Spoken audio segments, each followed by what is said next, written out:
मंच पर विराजमान महाराष्ट्र के राज्यपाल श्रीमान भगत सिंह जी, यहां के लोकप्रिय मुख्यमंत्री एकनाथ शिंदे जी,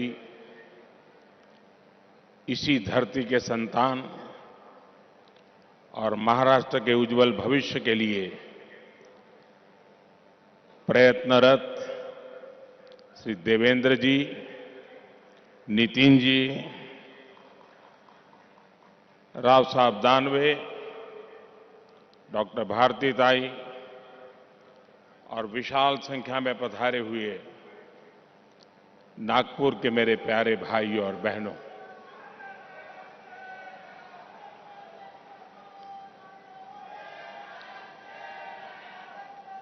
आज संकष्टी चतुर्थी आहे।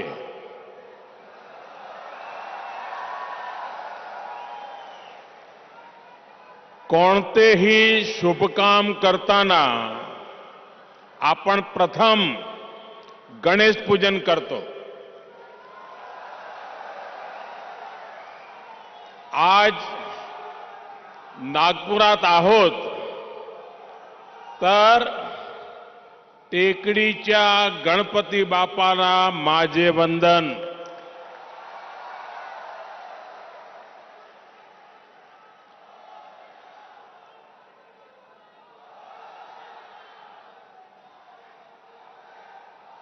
11 दिसंबर का आज का दिवस संकष्टी चतुर्थी का पवित्र दिवस है। आज महाराष्ट्र के विकास के लिए 11 सितारों के महानक्षत्र का उदय हो रहा है।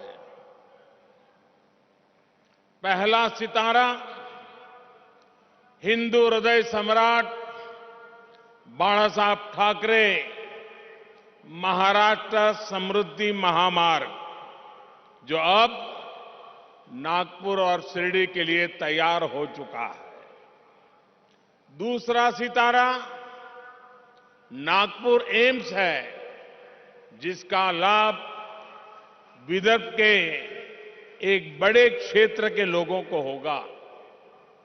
तीसरा सितारा नागपुर में national institute of one health की स्थापना है। चौथा सितारा रक्त संबंधी रोगों की रोकथाम के लिए चंद्रपुर में बना आईसीएमआर का रिसर्च सेंटर है। पांचवा सितारा पेट्रोकेमिकल क्षेत्र के लिए बेहद अहम सीपेट चंद्रपुर की स्थापना है। छठा सितारा नागपुर में नाग नदी के प्रदूषण को कम करने के लिए शुरू हुआ प्रोजेक्ट। सातवां सितारा नागपुर में मेट्रो फेज 1 का लोकार्पण और दूसरे फेज का शिलान्यास है।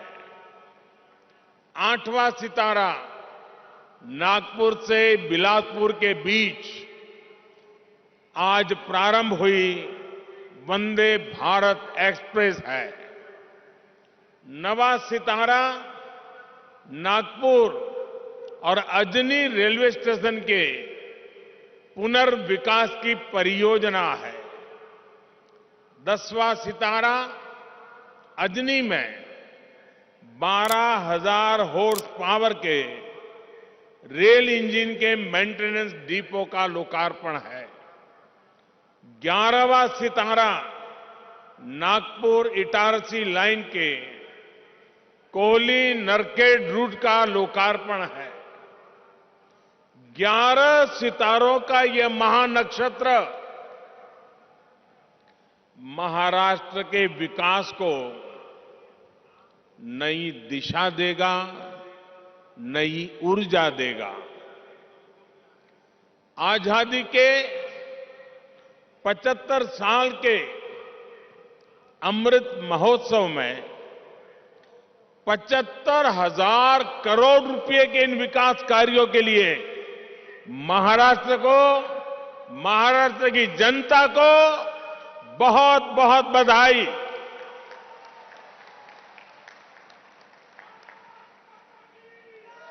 साथियों, आज का ये आयोजन इस बात का भी प्रमाण है कि डबल इंजन की सरकार महाराष्ट्र में कितनी तेज गति से काम कर रही है। समृद्धि महामार्ग से नागपुर और मुंबई के बीच दूरी तो कम होगी ही, ये महाराष्ट्र के 24 जिलों को आधुनिक कनेक्टिविटी से जोड़ रहा है। इससे खेती किसानी को, आस्था के विभिन्न स्थलों में आने जाने वाले श्रद्धालुओं को, उद्योगों को बहुत बड़ा लाभ होने वाला है, रोजगार के नए अवसर बनने वाले हैं। साथियों, आज के दिन की एक और विशेषता है, आज जिन योजनाओं का लोकार्पण हुआ है उनमें इंफ्रास्ट्रक्चर विकास का होलिस्टिक विजन दिखता है। एम्स एक अपने आप में अलग तरह का इंफ्रास्ट्रक्चर है और समृद्धि महामार्ग दूसरी तरह का इंफ्रास्ट्रक्चर है।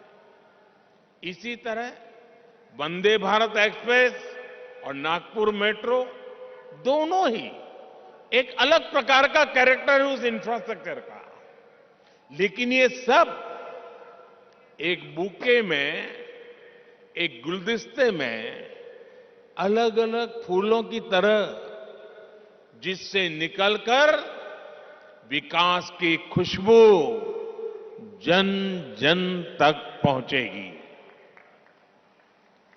विकास के इस गुलदस्ते में बीते 8 वर्षों की मेहनत से तैयार विशाल बगीचे का प्रतिबिंब भी है।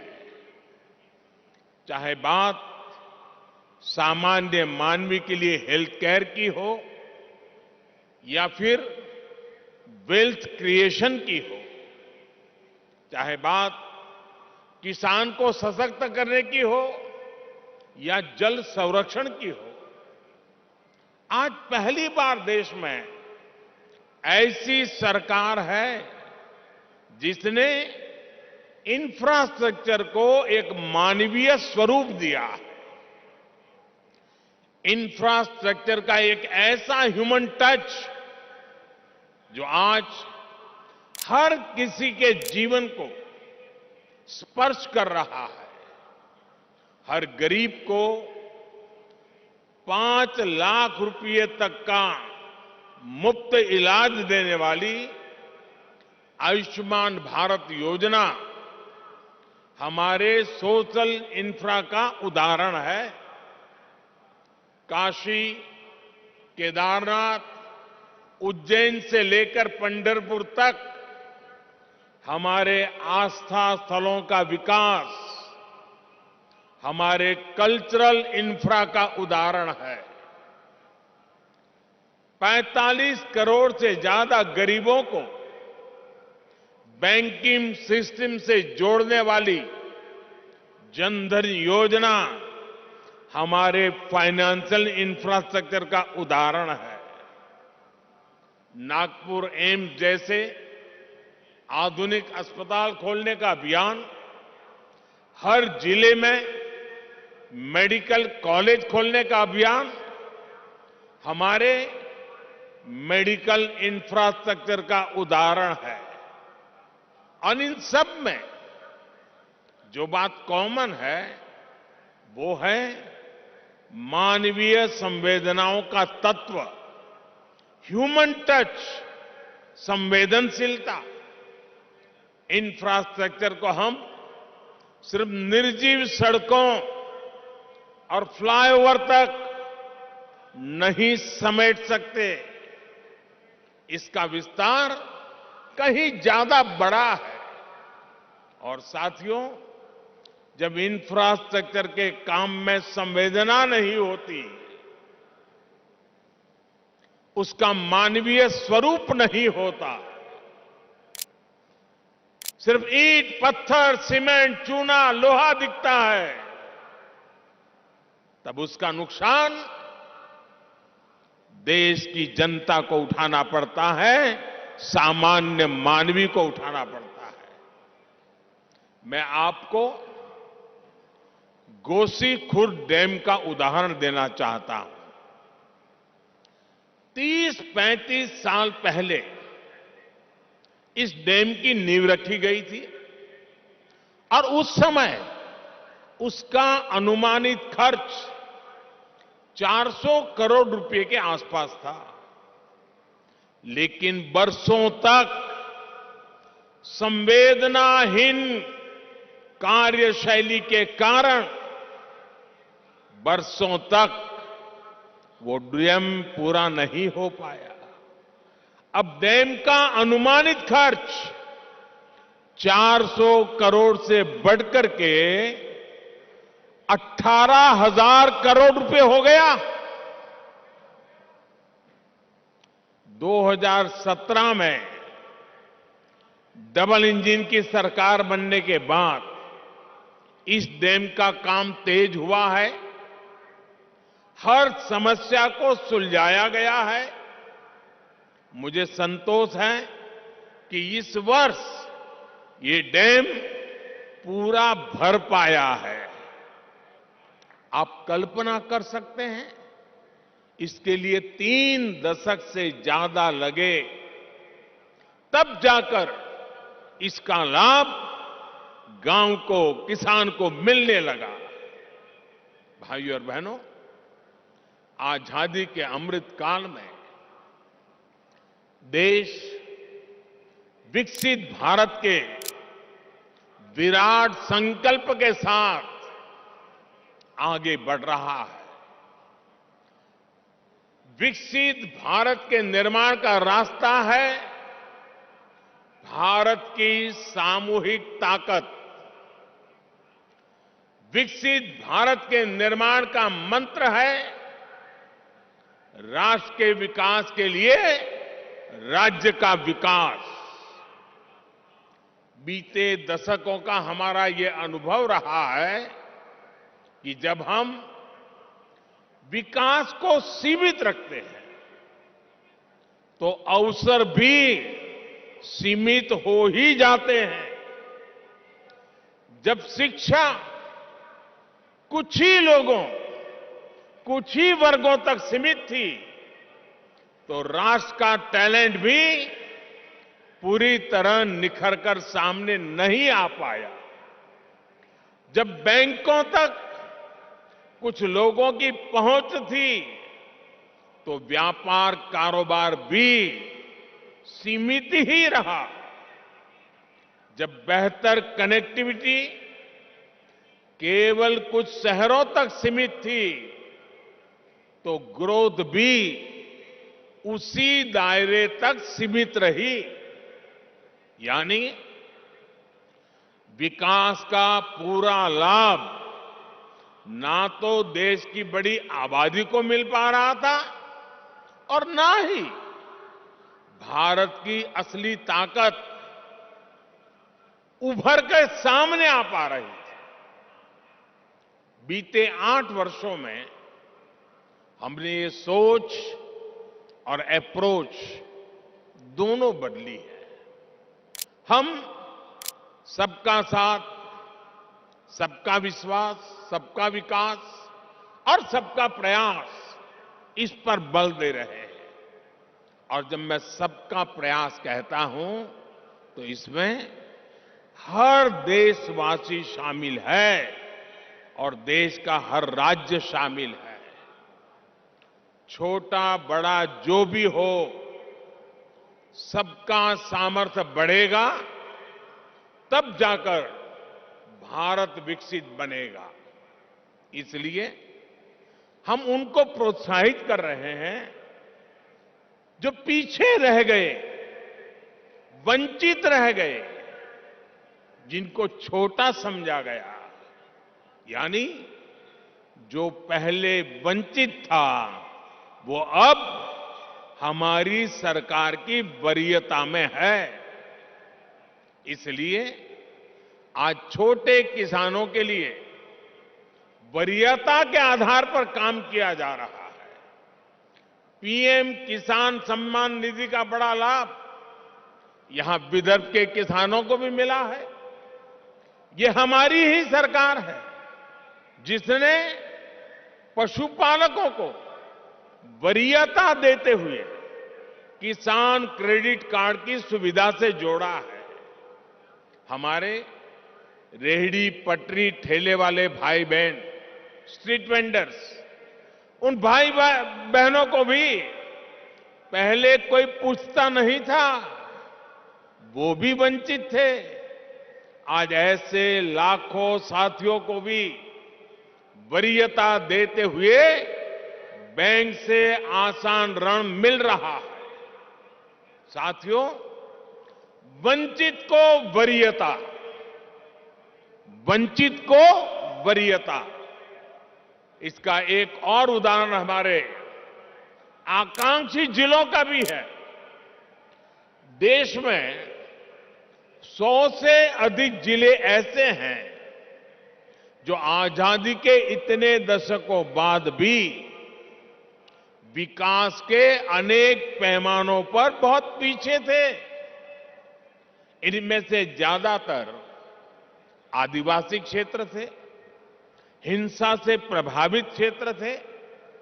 इनमें मराठवाड़ और विदर्भ के भी अनेक जिले शामिल हैं। बीते 8 वर्षों से हम देश के ऐसे ही वंचित क्षेत्रों को तेज विकास की ऊर्जा का नया केंद्र बनाने पर बल दे रहे हैं।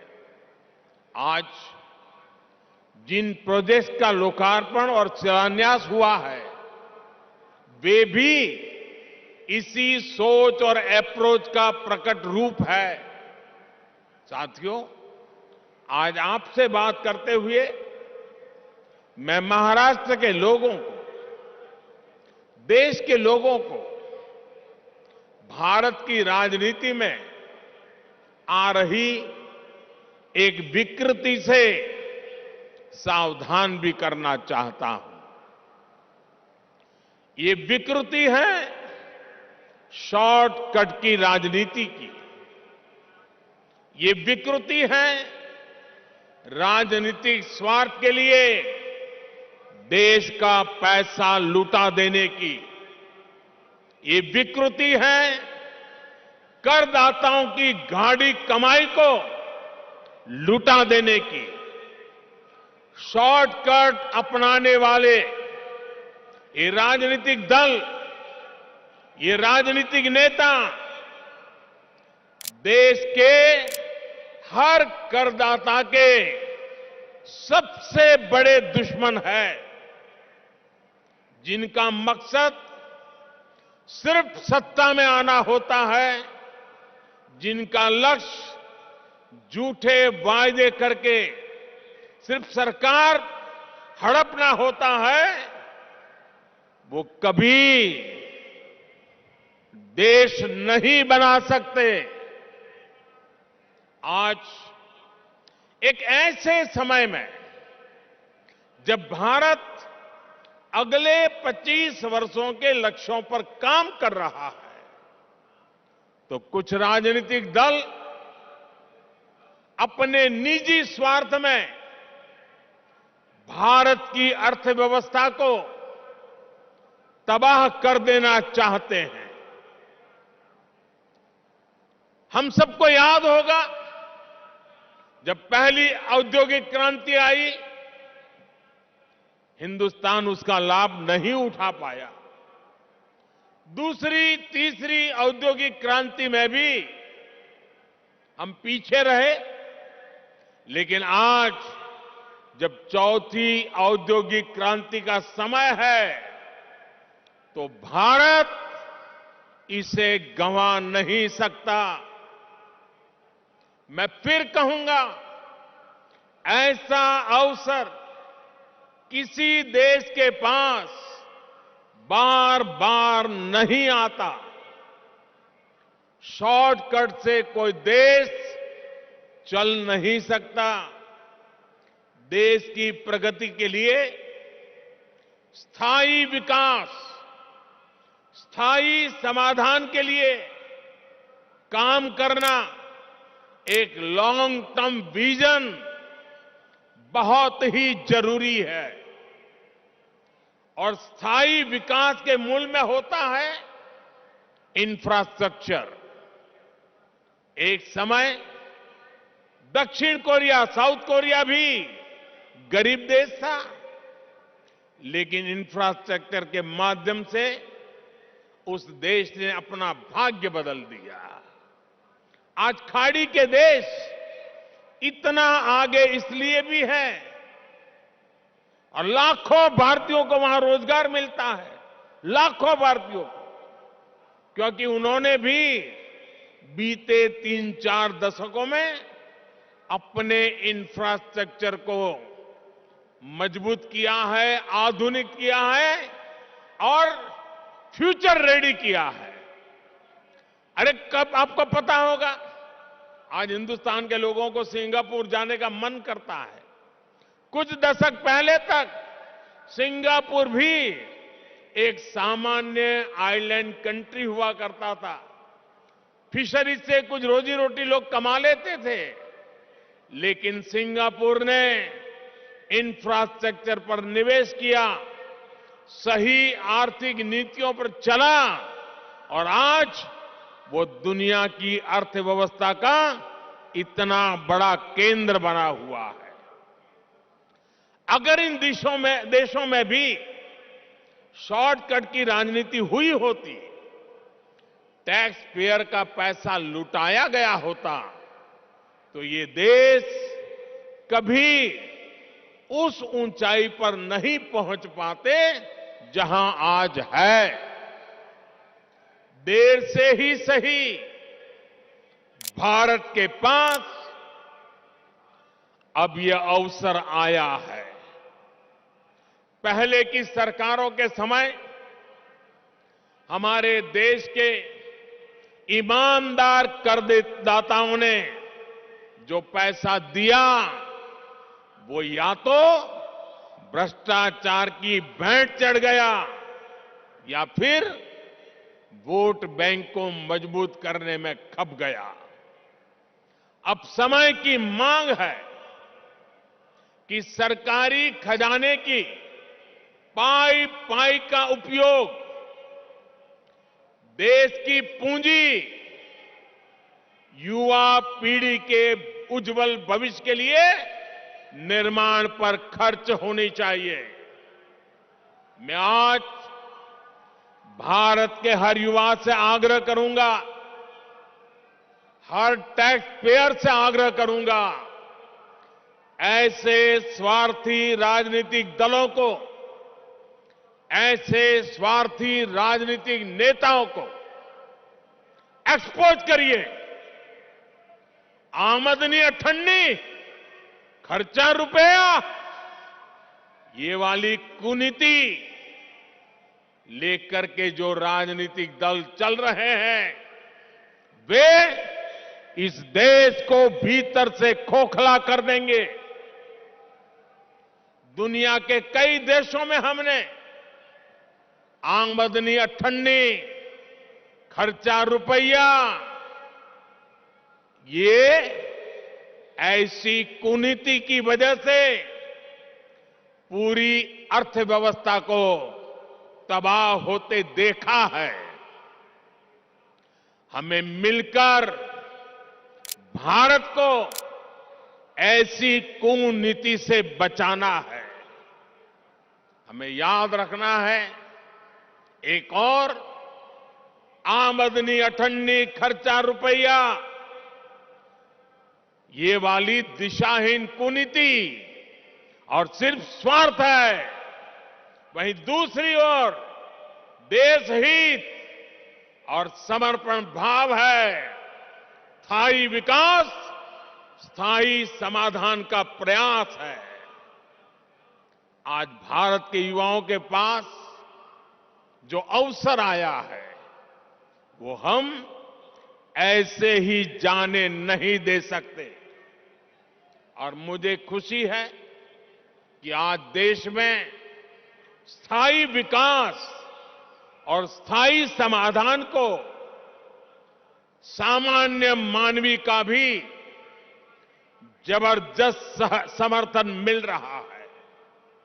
अभी पिछले सप्ताह गुजरात में जो चुनाव के नतीजे आए हैं वो स्थायी विकास और स्थायी समाधान की आर्थिक नीति, विकास की रणनीति का परिणाम है।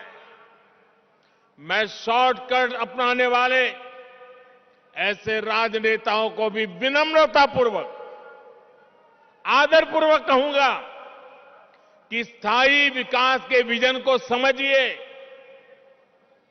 उसके महत्व को समझिए। आज देश के लिए उसकी कितनी जरूरत है उसको समझिए।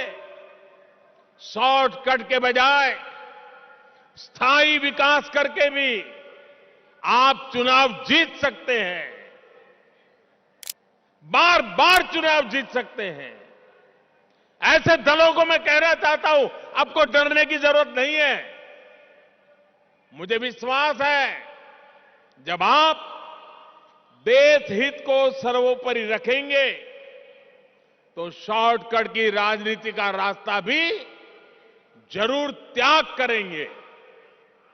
भाइयों और बहनों, एक बार फिर महाराष्ट्र के लोगों को, देश के लोगों को इन परियोजनाओं के लिए मैं बहुत बहुत बधाई देता हूं। और मैं मेरे नौजवान दोस्तों से कहता हूं, ये जो मैंने आज 11 सितारे दिखाए हैं, जो मैंने आज 11 सितारों की आपके सामने गिनती की है, ये 11 सितारे आपका भविष्य गढ़ने वाले हैं, आपके लिए अवसरों को जन्म देने वाले हैं। और यही रास्ता है, यही रास्ता सही है। एषः पंथः, एषः पंथः, इस मंत्र को लेकर के आइए पूर्ण समर्पण भाव से अपने आप को खपा दे। 25 साल का ये मौका हम जाने नहीं देंगे दोस्तों। बहुत बहुत धन्यवाद।